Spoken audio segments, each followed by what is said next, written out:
Yang saya hormati, kasihi dalam Tuhan, amanginang semua yang hadir di sini. Hora semeta salukna. Mohon maaf amanginang, meskipun saya tidak bisa menyebut nama satu persatu, tapi saya sungguh percaya bahwa kita ini semua berharga di mata Tuhan. Pertama-tama amanginang, sedikit klarifikasi bahwa sesungguhnya calon Eporus, calon pimpinan yang lain itu nanti baru resmi ada di Sinode Godang. Dan menanyakan kesediaan pun nanti itu di Sinode Godang. Jadi saya hadir di sini menginang bukan sebagai calon, karena kalau saya calon sekarang itu mendahului Sinode Godang. Jadi saya hadir sebagai seorang pendeta dari kampung, dari Piaraja, dan hadir bersama-sama yang kita hormati, Amang Karipe dan Ninang Pendeta Roida, pendeta di Jakarta ini. Menginang menatap masa depan HKBP seperti topik kita ini, saya sangat berkeyakinan bahwa haruslah pertama dan terutama memandang Tuhan kita, Yesus Kristus, sebagai sang pemilik HKBP. Mengapa ini sangat penting? Karena Tuhanlah pemilik HKBP, dan semua pelayanan yang ada di HKBP ini miliknya, dan para hambanya, termasuk saya salah satu di antaranya, hanyalah yang diikut sertakan di dalam pelayanan Tuhan sendiri. Jadi ini sangat-sangat mendasar pemahaman teologis seperti ini, bahwa HKBP adalah milik Tuhan, dan kita semua di dalamnya diikut sertakan di dalam pelayanan.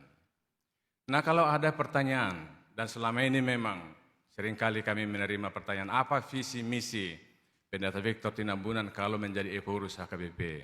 Saya selalu menjawab amanginang, bahwa secara pribadi bukan hanya saya, tetapi sejatinya semua pendeta HKBP, semua pimpinan HKBP, tidak terutama memiliki visi dan misi dari dirinya sendiri. Tetapi seorang pemimpin dan yang mau mempersembahkan diri menjadi pemimpin HKBP yang tidak bertolak dari visi dan misi pribadi, tetapi yang paling penting adalah komitmen, tekad untuk memimpin dengan kepemimpinan yang melayani sebagai seorang hamba Kristus, mewujudkan visi dan misi HKBP bersama-sama dengan pelayan dan warga jemaat HKBP keseluruhan. Jadi komitmen intinya. Nah, kemudian sudah sangat jelas digariskan. Visi HKBP adalah menjadi berkat bagi dunia. Misi HKBP sebetulnya ada 8, tetapi MPS HKBP memutuskan supaya mudah kita pahami bersama. Dirumuskan menjadi satu kalimat, yang 8 itu menjadikan murid Kristus pelaku firman. Jadi semua pelayan HKBP, semua warga HKBP tidak bertolak dari visi dan misi pribadi, tetapi berkomitmen, bertekad untuk mewujudkan ini, visi dan misi HKBP. Kemudian amanginang sebagai seorang pendeta yang mau mempersembahkan hidup dan karunia yang Tuhan anugerahkan untuk melayani di HKBP. Ini prinsip yang saya pegang, dan saya juga meminta sejak dosen di STT HKBP dan sampai sekarang kepada teman-teman pelayan full-timer HKBP, bahwa prinsip hidup dan pelayanan adalah untuk memenuhi apa yang mau Tuhan capai melalui hidup, pelayanan, jabatan saya, demi kehidupan gerejanya HKBP yang semakin baik, dan demi kemuliaan Tuhan, bukan terutama apa yang mau saya dapatkan untuk diri saya sendiri dengan pelayanan atau jabatan ini. Dan kalau ini semua prinsip hidup para pelayan HKBP, kita masih bisa melihat HKBP yang jauh lebih dahsyat ke depan, karena kita melihat HKBP ini sebagai gereja yang dimiliki oleh Tuhan, bukan untuk kepentingan pribadi yang mulai dari yang halus, untuk pengakuan, untuk populer dan lain sebagainya, tetapi sungguh-sungguh untuk kemuliaan Tuhan. Selanjutnya, amanginang, bagaimana mewujudkan visi dan misi HKBP, tahapan-tahapan yang sangat sederhana begini.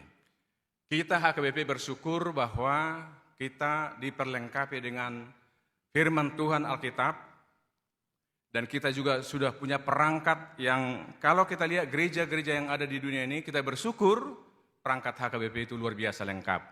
Ada konfesinya, ada aturan-peraturannya, ada katekismusnya, ada perangkat-perangkat yang kita gunakan yang seharusnya kita semua pelayan dan warga HKBP memahaminya.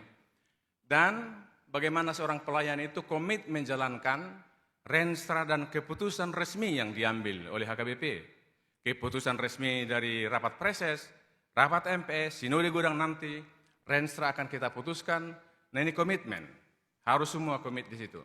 Dan kemudian setiap pelayan, termasuk saya sendiri yang menginang, bagaimana seorang pelayan HKBP, seorang pemimpin HKBP itu bekerja bukan sebagai Superman, bukan sebagai superhero, tetapi yang paling penting adalah bagaimana membangun super tim yang kokoh. Dan kita bersyukur HKBP ini luar biasa diberkati oleh Tuhan. Hampir semua bidang profesi keahlian dititipkan Tuhan untuk warga jemaat HKBP. Nah, kalau saya meminjam istilah yang sering kali digunakan oleh yang kita hormati, Bapak Jenderal Luhut Binsar Panjaitan, kata kunci beliau adalah bagaimana supaya kita kompak. Beberapa kali saya dengar beliau menyampaikan ini, dan kalau semua HKBP ini kompak, pelayannya dan warga jemaat, luar biasa HKBP ini mengenang dengan potensi yang Tuhan anugerahkan kepada HKBP. Jadi kita butuh super team. Dan kemudian kita membangun jejaring, baik secara nasional maupun internasional. Dan saya bersyukur mengenang kesempatan sejak Ketua STT HKBP sampai dengan pelayanan sebagai Sekretaris Jenderal, tinggal bagaimana melanjutkan. Sudah ada jejaring yang kita bangun, baik di tingkat nasional maupun internasional, tinggal bagaimana melanjutkan ke depan untuk mewujudkan visi dan misi HKBP.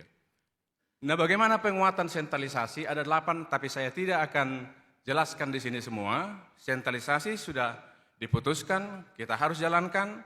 Penguatan yang penting ada 8, kalau ada waktu nanti di pertanyaan saya akan sampaikan, tapi ini ada 8 hal yang perlu kita tempuh secara bersama-sama untuk penguatan sentralisasi.